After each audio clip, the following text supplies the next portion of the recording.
Yo. Hey, what's up? How you doing? How you doing? We're doing. Welcome to Cold Creek in the morning. Is that what we're supposed to do? 800 years later. That's how I usually start it. Oh shoot. Yeah. Has it been? Have you forgotten? Has it been that long? Yeah, bro. You gotta teach me how to do a podcast episode again. That's crazy. Colin Creed in the morning.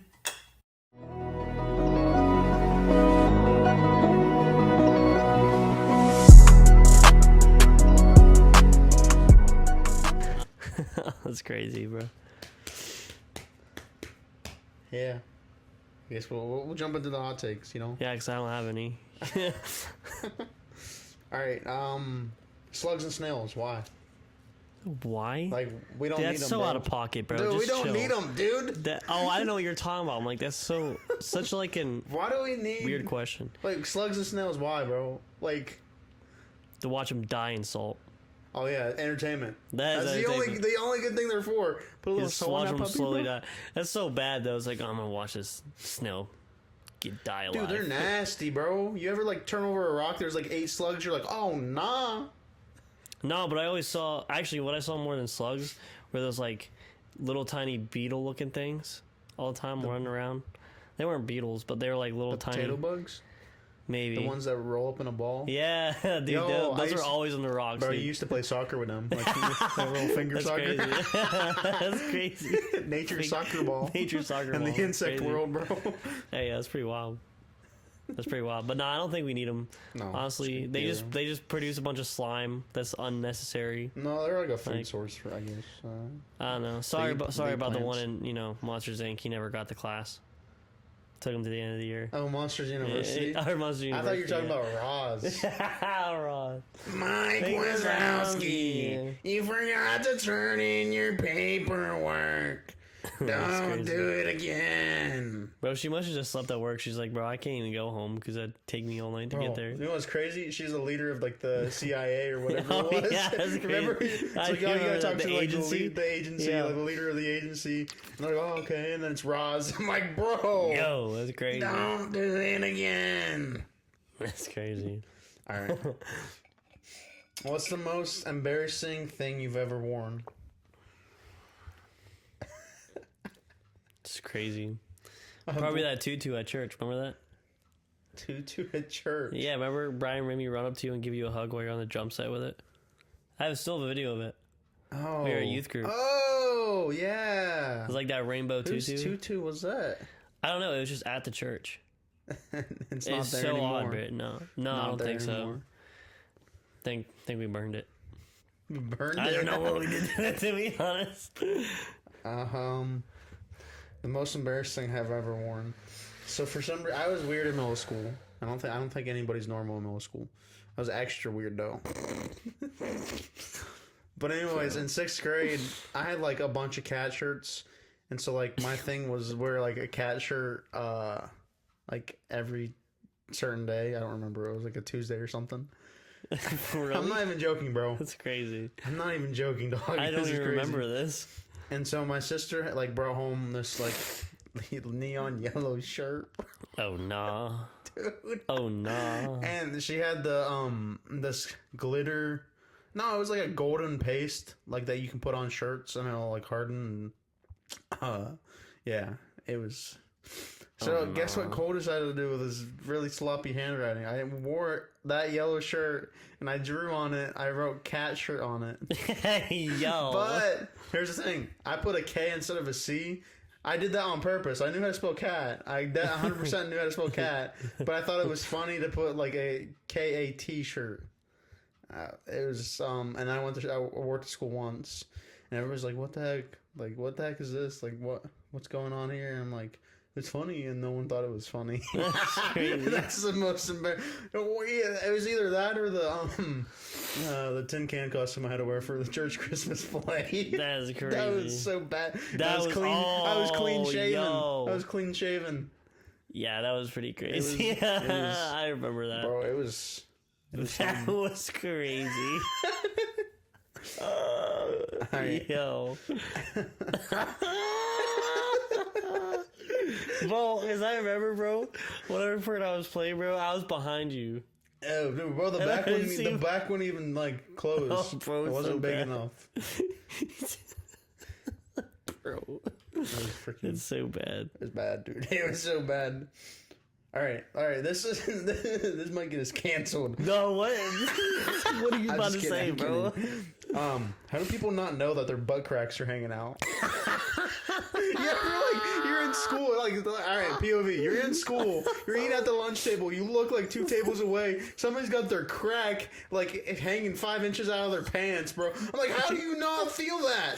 Like, You let 'em know, air waft comes by, and you can feel it on your crack, bro. Bro, their butt's whistling from the wind, dude. Literally. How do you not know? Like, bro, that's why you tell them, hey, crack kills.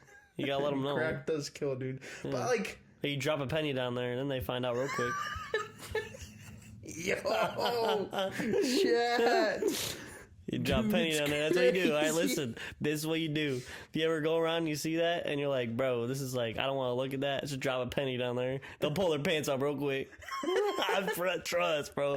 They'll pull their pants up real quick. All right, I get it. Like, I get it if you're like your pants are below your underwear, like you're sitting down and your pants like peel down a little bit, and you can see your like underwear waistline or whatever. I get that.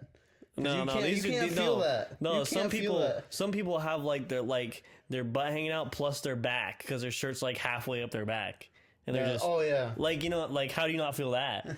Like, you're almost like, you know, fully undressed at that point. it's crazy. Yeah.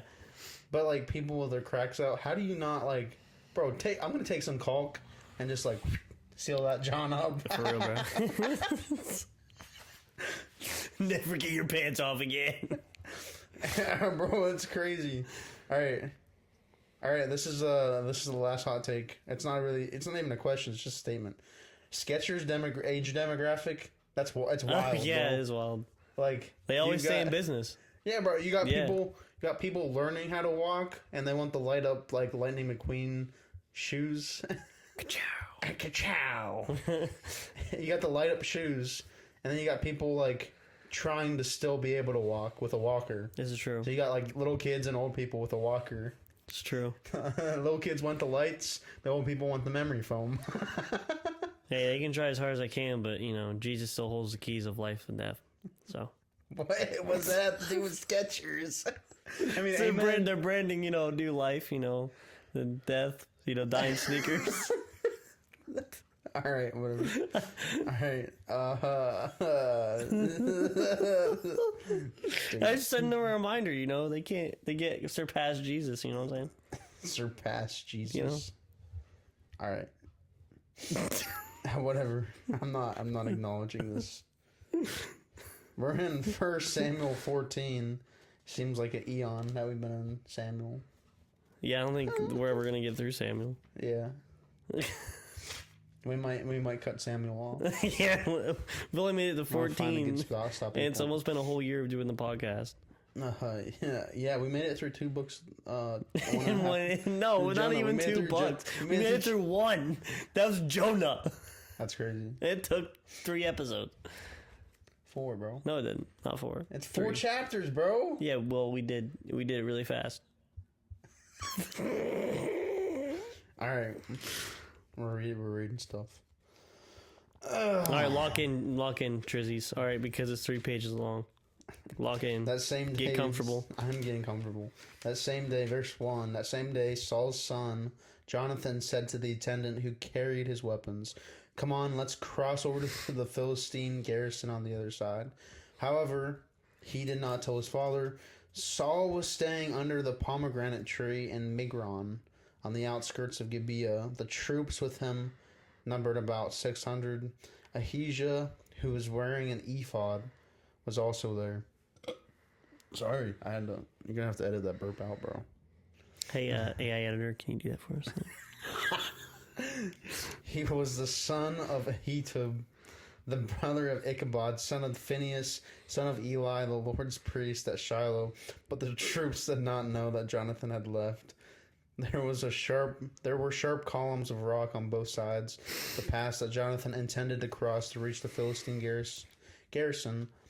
One was named Bozez, and the other was named Sena. One stood to the north. What are you laughing about, bro? One stood to the north. Bozez? That's what it says. One stood to the north in front of Michmash. Dude, I'm trying to read, bro. And the other to the south of Geba. I'm not even trying to make him funny. I'm just reading, bro. Jonathan said to the attendant who carried his weapons, "Come on, let's cross over the garrison of these uncircumcised men. Perhaps the Lord will help us. Nothing can keep the Lord from saving, whether by many or by few." His armor bearer responded, "Do what is in your heart. You choose. I'm right here with you, whatever you decide." "All right," Jonathan replied. "We'll cross over to the men and let them see us. If they say, 'Wait until we reach you,' then we will stay where we are not. Go up to them." What? Huh? "Wait until we reach you." All right, we're going to reread this for Cole. "Wait until we reach you, then we will stay there. Stay where we are not. Stay where we are and not go up to them." Okay, makes sense. Yeah. "But if they say, 'Come on up,' then we'll go up because the Lord has handed them over to us. That will be our sign." Verse 11. "They will let themselves be seen by the Philistine garrison." And the Philistines said, "Look, the Hebrews are coming out of the holes where they've been hiding." The men of the garrison called to Jonathan and his armor bearer. "Come on up, and we'll teach you a lesson," they said. Oh, bruh. No, the Philistines are in for a lesson, bro. Yeah, real, dude.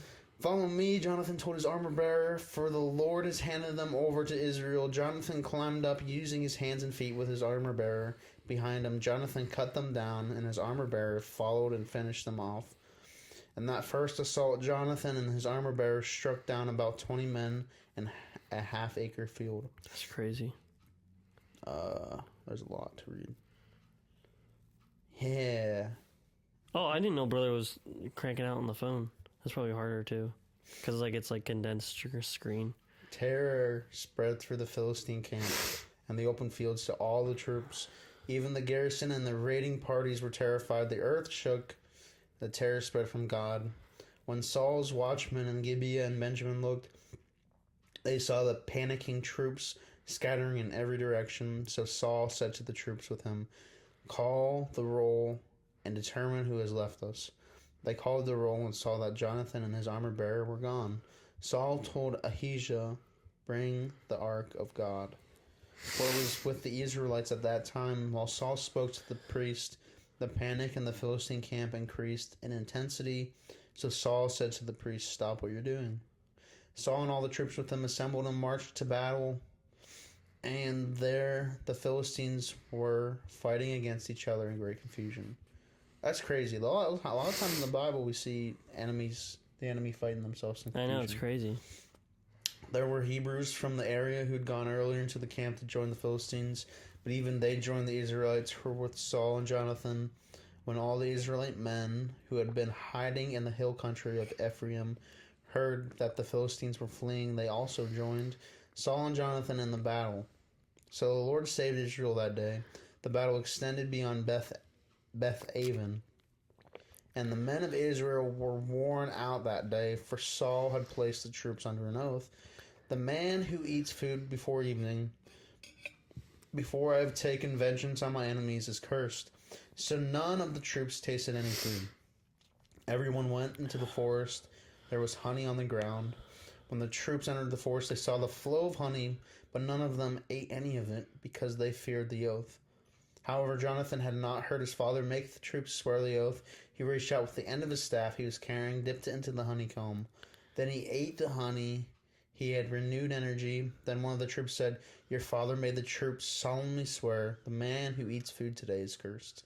And the troops are exhausted." Jonathan replied, "My father has brought trouble to the land. Just look at how I have renewed energy because I tasted a little of this honey. How much better if the troops had eaten freely today from the plunder they took from their enemies. Then the slaughter of the Philistines would have been much greater." The Israelites struck down the Philistines that day from Michmash all the way to Ajalon. Since the Israelites were completely exhausted, they rushed to plunder, took sheep, goats, cattle, calves, slaughtered them on the ground, ate meat with the blood still in it. Some reported to Saul, "Look, the troops are sinning against the Lord by eating meat with blood still in it."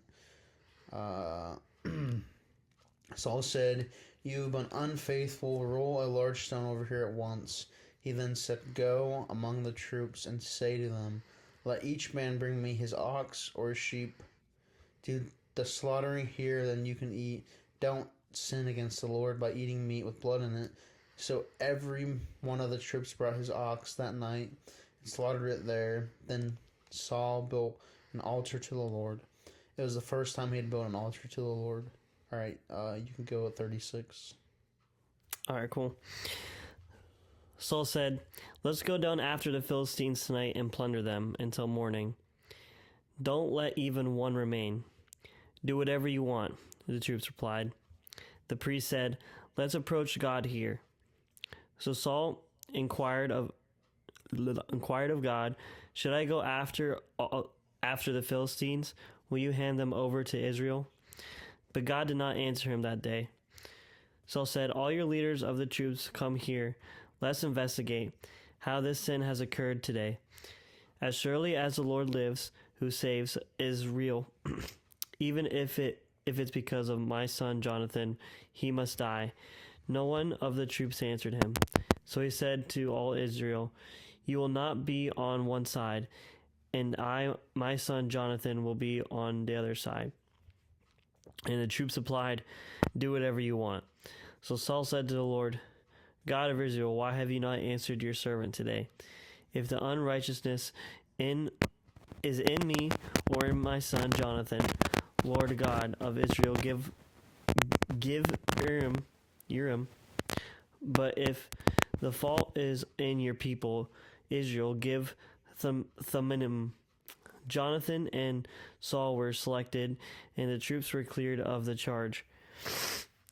Then Saul said, "Cast a lot between me and my son Jonathan."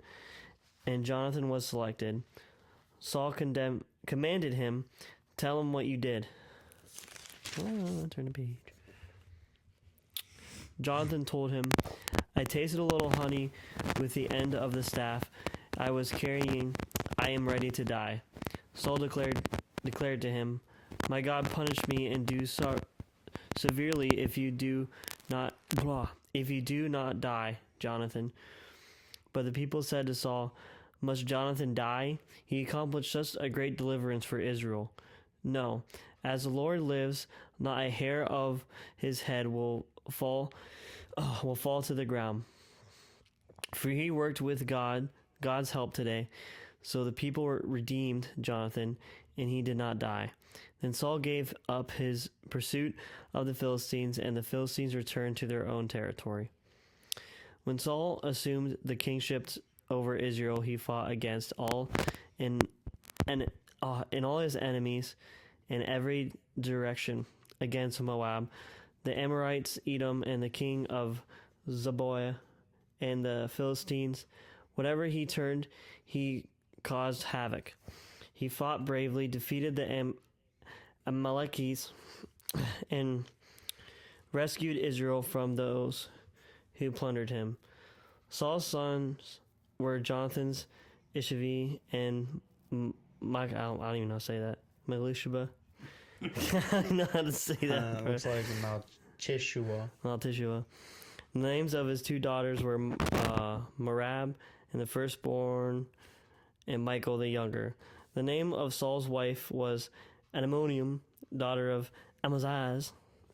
The name of the commander of his army was Abner. For Abner is an easier one. Son of Saul's uncle Ner. Saul's father was Kish. That's Abner. Abner, sorry. Abner, father of Ner, son of Abiel. The conflict with the Philistines was fierce. All of Saul's days. So whenever Saul noticed the strong or valiant men, he enlisted him. Yeah, it's crazy. That was a long chapter. I just felt like words were coming out of my mouth.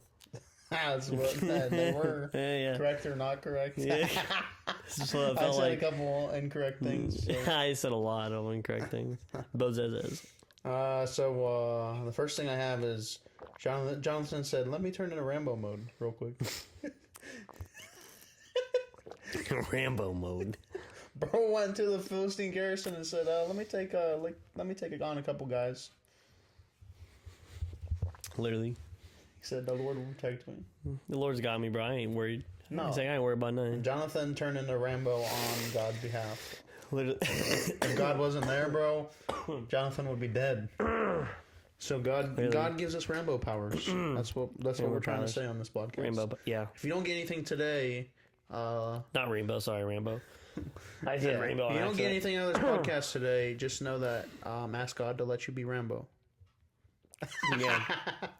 Not Dambo. Damn, I don't know who Dambo is. Neither do I. But I don't want to be him. All right. How many times do we see? I already said this. How many times do we see the enemy fight themselves with confusion? Oh, yeah, you said that while you were reading. Yeah, a lot. Yeah, well, I mean, we got this story. We've got He got pause. we got this story. We've got That was my cue to say the next one. There's My one. bad. There's another one where the Israelites fight an army, and Moses Excuse is me, like wow. holding his hands up or arms up. No, that's a different one. Maybe. No, there's a couple times. Yeah, it's in there. Wait, what about the story of the Elijah and all of them in the tents, and there's like a whole army surrounded by them. Yeah, and then they just make a bunch of noises and they're like, whoa! And they freak out and they just start like slashing each other. What? Yeah, they start like killing each other, dude. All right, we'll talk about how many times this happened on the next podcast. Yeah. Well, it's happened. Look it up. Yeah. All right. Yeah, I know which one you're talking about, where it made it look like they didn't have a lot of men, but it looked like they were all surrounded. Yeah, but then they're like, open your spiritual eyes, pretty much, and there was a bunch of angels around them. Remember? Oh yeah. I know what you're talking about. I think that's what the thingy is. Yeah. Saul really said, "Y'all can't get McNuggets till I take vengeance." Said, none of you get McNuggets. Y'all can't eat until we win, bro. Yeah, nah. And then Jonathan ended up like, this Honeycomb looks pretty good. yeah, what's the McDonald's sauce?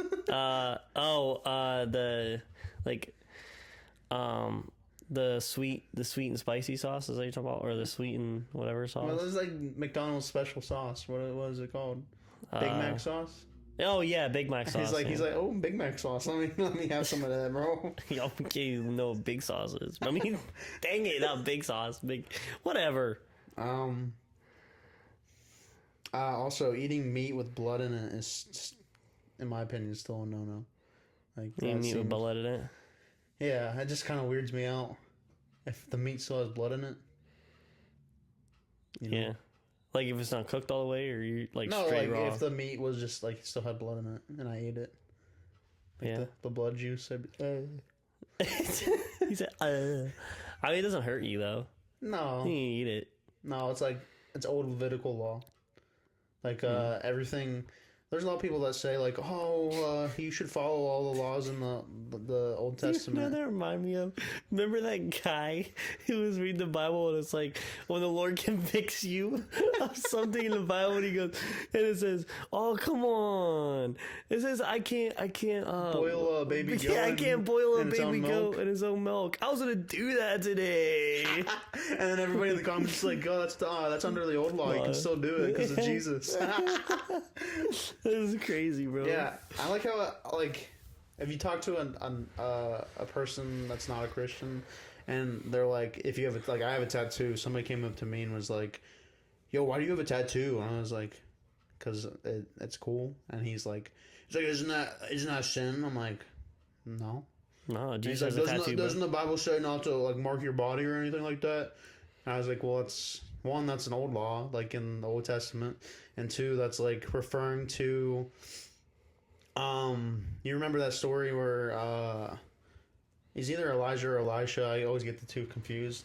But there was like an altar, and it was there was a drought, and it was Elijah versus the prophets of Baal, and they were had a competition. It's like, all right, your God's real. He'll set the altar on fire. Yeah, and they're like, all right, bet. So the guy let the Baal prophets go first, and they were going like hard for they a were good going hour, hard, and like something like that. Yeah. They were crying out to Baal, and they were like marking themselves and hurting themselves, to get Baal's attention, and like I heard a teaching that like that's more in line with not marking yourself, not marking your body or anything.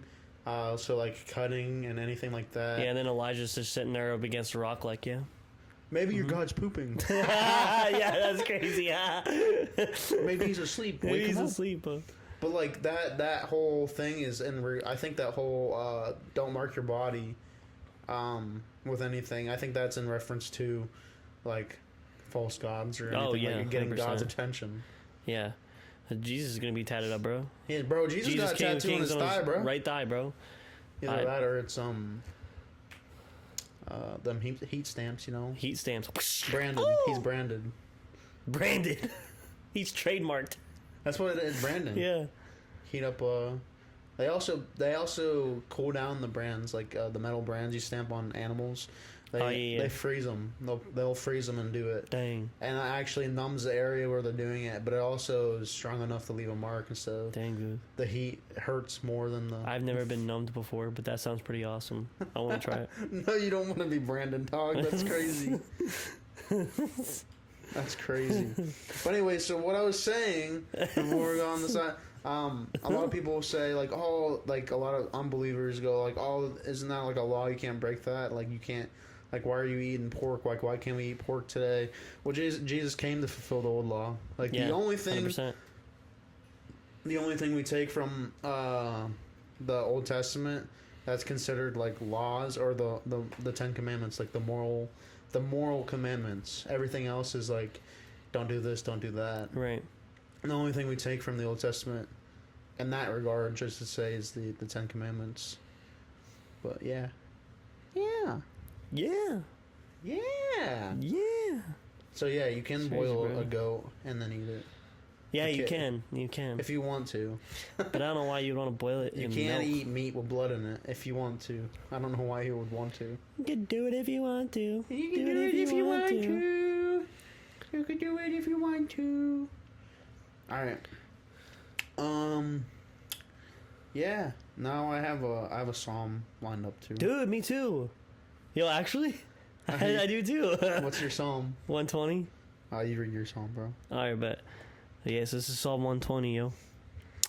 A cry for truth and peace. In my distress I called to the Lord, and he answered me.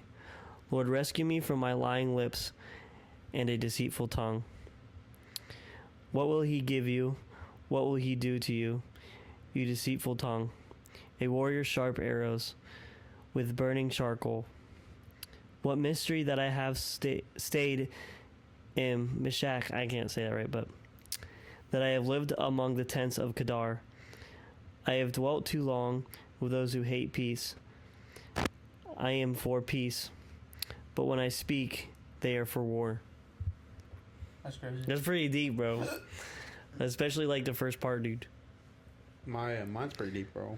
Look how deep this is, bro. I'm looking. I'm trying to one-up you right now. So mine's Psalm 73. Oh, that's a good one. It is 21 through 26. So 21 says, when I became embittered, my innermost being was wounded. I was stupid and didn't understand. I was an unthinking animal towards you. Yet I'm always with you. You hold my right hand. You guide me with your counsel. And afterward, you will take me up in glory. What do I have in heaven but you? And I desire nothing on earth but you. My flesh and my heart may fail, but God is the strength of my heart, my portion forever. I just thought it was like awesome and beautiful. Like, That's the same one you read in Jesus Activate. no, it's not. Yes, it is. Oh, that's part of it, I guess. Yeah. Maybe. Yeah, you started in 73. I remember. Oh, yo, yeah, did. maybe. That's crazy. All right, yeah.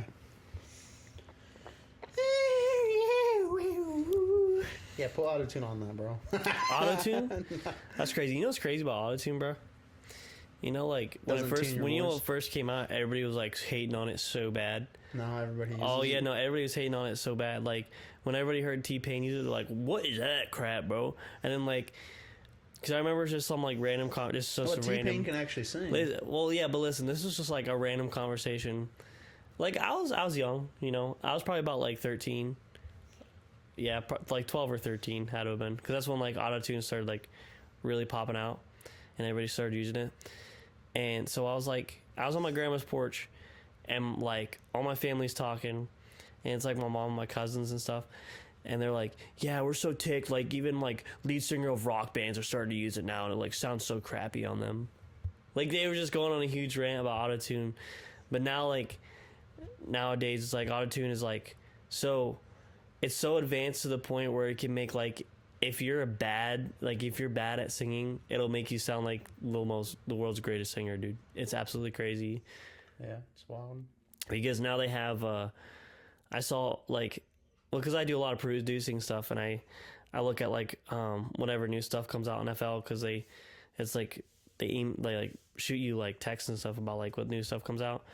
And it came out, I think I showed you this thing. They came out with this thing where if you record like a dry vocal, like it's just a single dry vocal, and then you put it into this like thing, and it's like, oh, we can make you sound like a girl artist.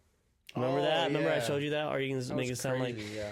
and it sounds like a whole different, like, it's crazy. And then like it tune pitches and everything. You choose the key, matches it to the right key. I'm like, bro, this is kind of scary. I don't want to do that. Like I don't even use I use some autotune, but like very little, because I don't like the ooh sound. You know what I mean? You know what I'm talking about? Like there's I do like, know what you're talking you can tell if someone uses like heavy autotune in a recording, because it has like that sound in it. Yeah. And it doesn't sound real. No, it doesn't. Well, it depends on like your producer, because KB, he uses like quite a bit of autotune in his song, but it's like you can't tell sometimes. Like you can tell a little bit. Like when he tries to do like his like vocal stuff, like you can tell he's like using autotune to get up in that range. But like when he's rapping, you can't. Usually rappers, like when you're rapping, you're not really supposed to use a lot of autotune, because they can just make you sound very robotic. But No, KB Live, yeah. like you. Oh, KB Live is amazing. Yeah. That was a great concert, dude. It was a good concert. It was. Still, I fire. still got sick. I hated it. But I was still Bro's screaming allergic every to Skillet concert. song. Bro's allergic to concerts. Bro, but I was sick before every concert too, so I don't know, like, it wasn't really the concert's fault, so. Yeah, it was. Yeah, chill, bro, I'm chill. kidding. I'm going again. Too hype. Go next year. All right, I got an announcement. Oh, dang. Announcement. I don't know what that was, dude. What? Why am I so brain rot right now? That's crazy. So It's crazy.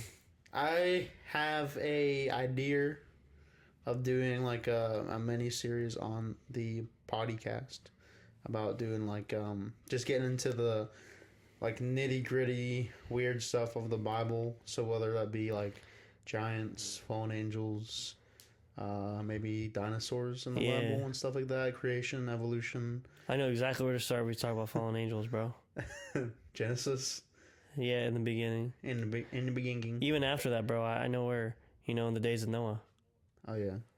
But I like let me know if you guys would want to see that, and then it's gonna take some time to get that out there. Yeah, we don't want to hear in the comments, oh, if you're going to start a series, better be uploaded every week. No, we don't want to hear that, all right? Chill, Travis. I know it's you. Chill, Kyle. I know it's you. Peep it in them comments. Yeah, it's definitely gonna take some time for me to pump it out, and I want to make sure that I have everything to a T, that I'm not spitting out like lies, and I want to make sure I'm right. And but that's something I do enjoy, the nitty gritty weird stuff. Oh, yeah. So let me know if N-E-R-D. N-E-R-D. why are you spelling nerd for? Yeah, nitty gritty stuff. That's what nerds do. All right. 100%. I'm a nerd too. All right. 100%. Well, we gotta pray. I forgot about that. Yeah, we do gotta pray. Bro, that's crazy. All right, I'm gonna start it, bro. I bet. Dear Heavenly Father, thank you for your constant pursuit of us. You're so amazing, and thank you for the time and the grace to do this podcast and help us grow towards you and seek you in all your beautiful ways. And I pray that we just grow closer to you every single day, that we have a hunger for you, and that we're tired of being stagnant Christians or wherever we're at in life, that we just want to be closer to you every single day. And Creek and pray now. Well, I just thank you, Zaddy God, for everything you're doing for us. And, Amen. and I just say, and I thank you that that your spirit comes more alive in us every day. And God, I just break the spirit of religion, and I encourage more the spirit of relationship with you, because that's what you desire. We don't want to surface that relationship. We want more than that. We want more of you, and we want to draw closer to you, God. So God, I encourage anyone that's listening to press in more to you, to press in more into your spirit, to more into your truth, to more into your ways, and to just know more of you and draw closer to you, God. And with that, I say amen. Amen, brother. Amen. All right, thanks for tuning in this week, and peace out. We love you guys. Peace out. Colin Creed in the morning.